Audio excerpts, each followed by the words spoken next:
Hello friend, स्वागत है आपका अपने चैनल लास्ट क्लास में। अगर आप भी 17 फरवरी को गणित का परीक्षा दीजिएगा तो ये वीडियो आपके लिए काफ़ी महत्वपूर्ण होने वाला है। इस वीडियो में गणित के 5 सब्जेक्टिव प्रश्न हम आपको बताने वाले हैं और इस 5 सब्जेक्टिव प्रश्न में से 4 सब्जेक्टिव प्रश्न आपके फाइनल बोर्ड परीक्षा में 100% आएगा, ये हमारा गारंटी है। तो एक भी प्रश्न आप लोग इसकी मत कीजिएगा। वीडियो को प्लीज़ आप लोग शुरू से लेके अंत तक देखिएगा और चैनल को अभी तक आप सब्सक्राइब नहीं किए हैं तो चैनल को सब्सक्राइब कर लीजिएगा। और सब्सक्राइब करने के बाद एक बेल आइकन आता है तो बेल आइकन को दबा के ऑल पे कर लीजिएगा ताकि जब भी लाइव क्लास हो तो आपके पास नोटिफिकेशन पहुंचता रहे। तो आइए शुरू करते हैं पहले नंबर प्रश्न से।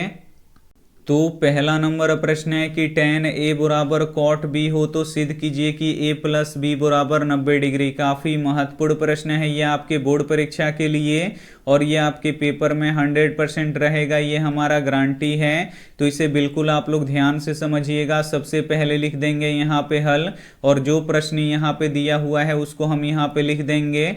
यहाँ पे दिया हुआ है tan a बराबर cot b, तो यहाँ पे हम लिख देंगे tan a बराबर cot b। अब आपको क्या करना है कि यहाँ पे tan a का फॉर्मूला लिख देना है। तो tan a का फॉर्मूला क्या होता है, तो ये होता है cot 90 डिग्री माइनस a।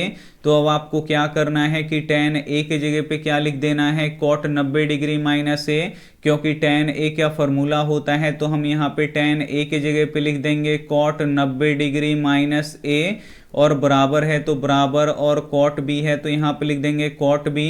अब यहाँ पे देखिए cot से cot क्या हो जाएगा, कट जाएगा। यहाँ पे 90 डिग्री माइनस a बराबर क्या हो जाएगा, b हो जाएगा। अब यहाँ पे a इधर घटा रहा है तो बराबर के उधर जाके क्या कर देगा, जोड़ देगा। तो 90 डिग्री बराबर क्या हो जाएगा, b प्लस a हो जाएगा। अब ये थोड़ा सा उल्टा है तो इसको हम सीधा कर देते हैं। 90 डिग्री बराबर क्या हो जाएगा, a प्लस b हो जाएगा।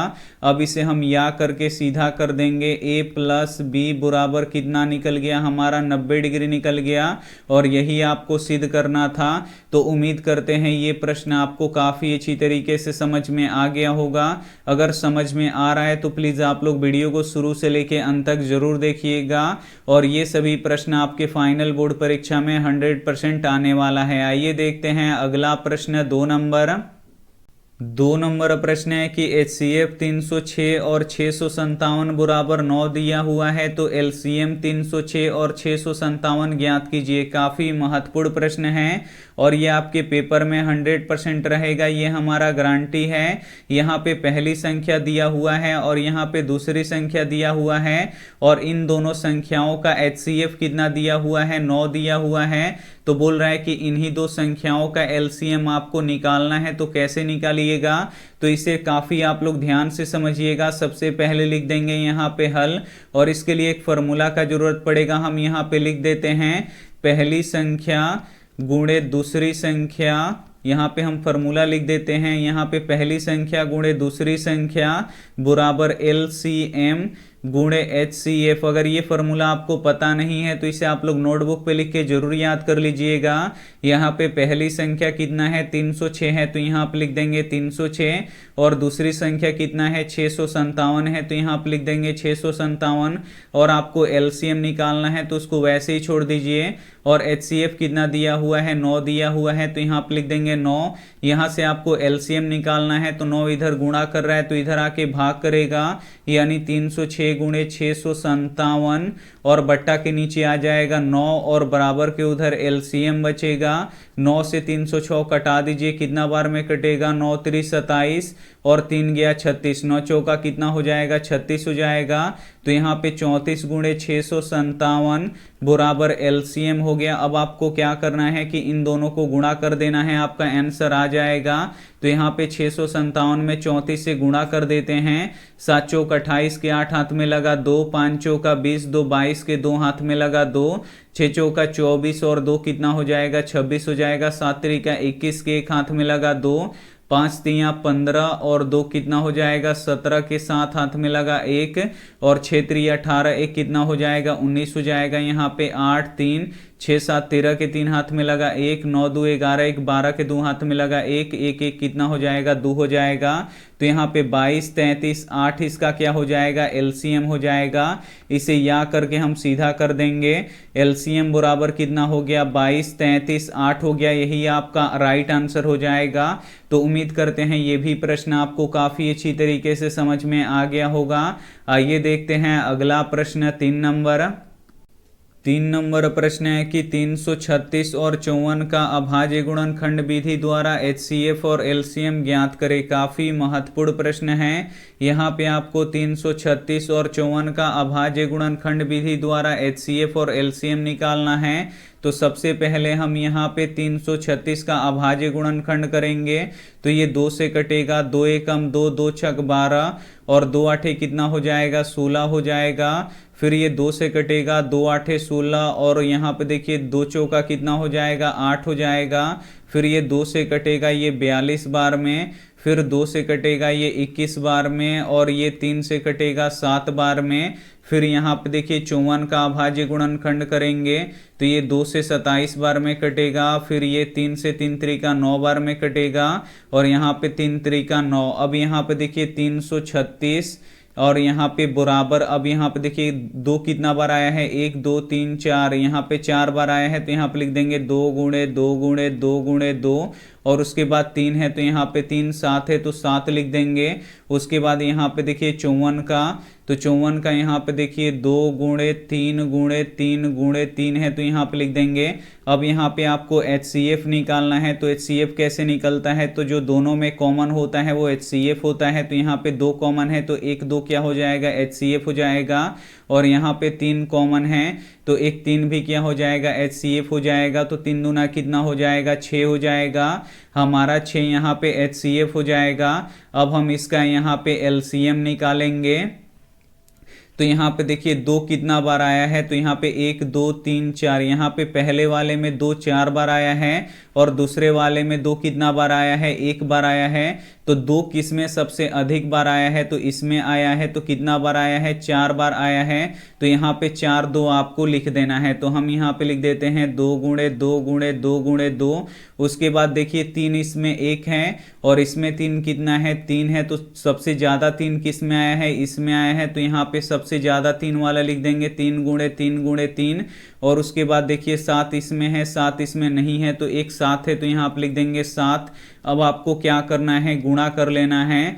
तो यहाँ पे देखिए 2 दूना 4, 4 दूना 8, 8 दूनी 16 और सूर्यतियाँ कितना हो जाएगा, यहाँ पे 48 हो जाएगा। और यहाँ पे देखिए 3 त्रिका 9 और 9 सते कितना हो जाएगा, 63 हो जाएगा। तो यहाँ पे देखिए 48 में 63 से गुणा कर देंगे तो हमारा आंसर आ जाएगा। तो हम यहाँ पे गुणा कर देते हैं। 8 त्रिका 24 के 4 हाथ में लगा 2 और यहाँ पे 8 छक 48 और 2 कितना हो जाएगा, 50 हो जाएगा। यहाँ पे देखिए 4 तियाँ 12 के 2 हाथ में लगा 1 और 6 चौका 24 और 1 कितना हो जाएगा, 25 हो जाएगा।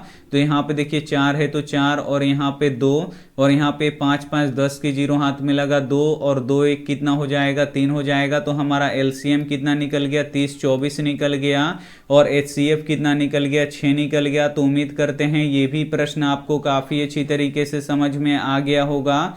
आइए देखते हैं अगला प्रश्न 4 नंबर प्रश्न है कि समानांतर श्रेणी 2 7 12 डॉट डॉट का 10 पदों का योग ज्ञात करें। काफी महत्वपूर्ण प्रश्न है। यहाँ पे जो ये समानांतर श्रेणी दिया हुआ है इसका आपको 10 पदों का योग निकालना है। तो योग का फॉर्मूला क्या होता है, तो SN बराबर n/2 into 2a plus n-1 into D होता है। तो यहाँ पे देखिए सबसे पहले आपको n का जरूरत पड़ेगा और n क्या होता है, पदों की संख्या होता है। तो कितने पदों का योग निकालना है, तो 10 पदों का योग निकालना है। तो n का मान यहाँ पे 10 हो गया। उसके बाद आपको a का मान का जरूरत पड़ेगा। तो a क्या होता है, प्रथम पद होता है। तो प्रथम पद यहाँ पे 2 है तो यहाँ पे लिख देंगे 2।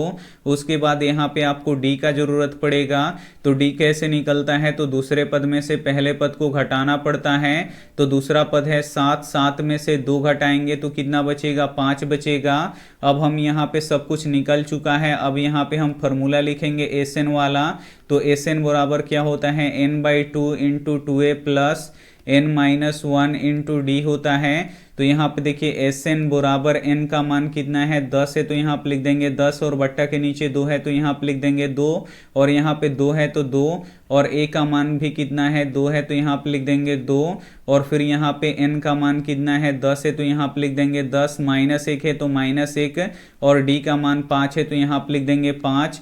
अब यहाँ पे देखिए एस एन बराबर ये 2 10 से कितना बार में कट जाएगा 5 बार में कट जाएगा।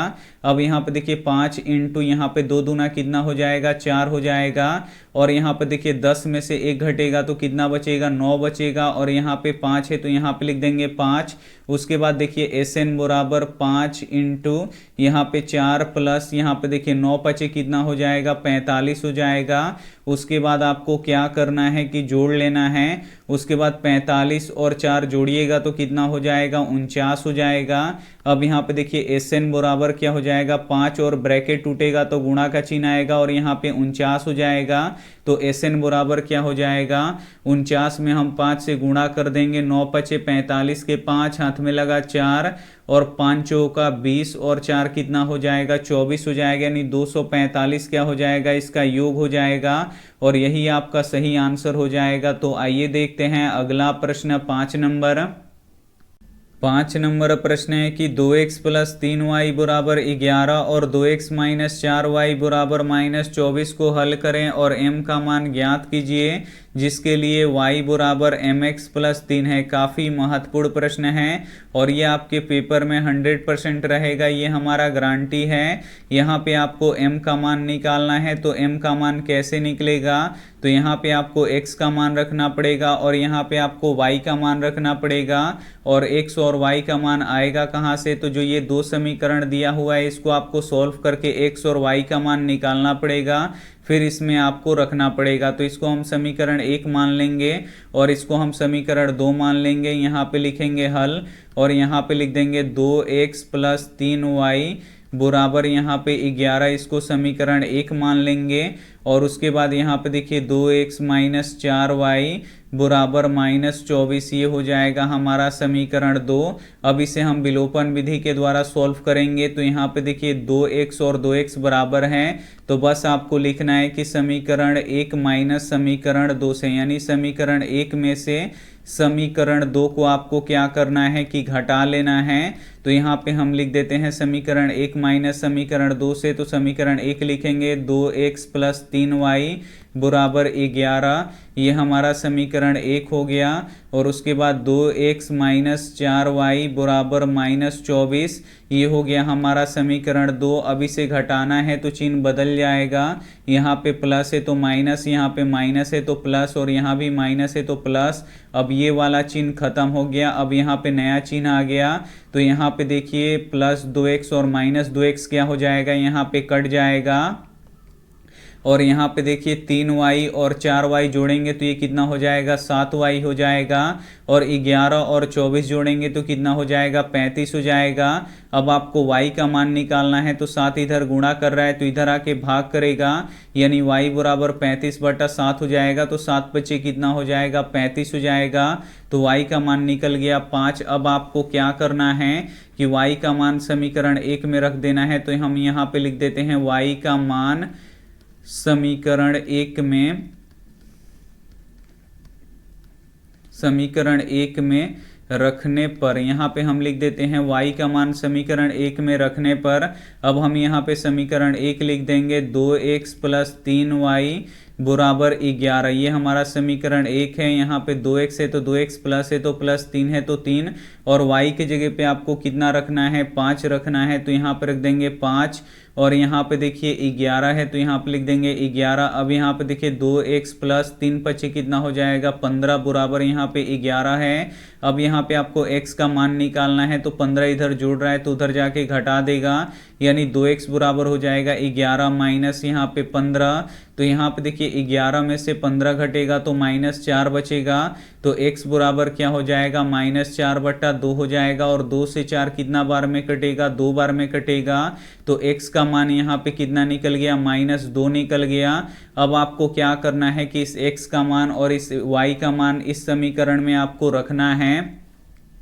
तो यहाँ पे हम लिख देंगे, इसके नीचे आप लोग लिखिएगा। अब हम यहाँ पे लिखते हैं m का मान के लिए, m के यहाँ पे हम लिख देते हैं m के मान के लिए हम यहाँ पे लिख देते हैं m के मान के लिए जो यहाँ पे समीकरण दिया हुआ है y बराबर mx प्लस 3, तो यहाँ पे हम लिख देते हैं, यहाँ पे देखिए y का मान 5 है तो यहाँ पे लिख देंगे 5, और m है तो m, और x का मान कितना है -2 है तो यहाँ पे लिख देंगे -2, और +3 है तो यहाँ पे लिख देंगे +3।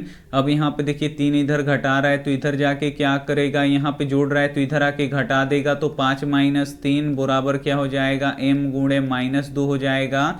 तो अब यहाँ पे देखिए 5 में से 3 घटेगा तो कितना बचेगा, 2 बचेगा, तो 2 बराबर कितना हो जाएगा, यहाँ पे m गुणे -2 हो जाएगा। अब यहाँ पे देखिए m का मान निकालना है तो 2 इधर गुणा कर रहा है तो इधर आके भाग करेगा, यानी 2 बट्टा -2 बराबर m हो जाएगा।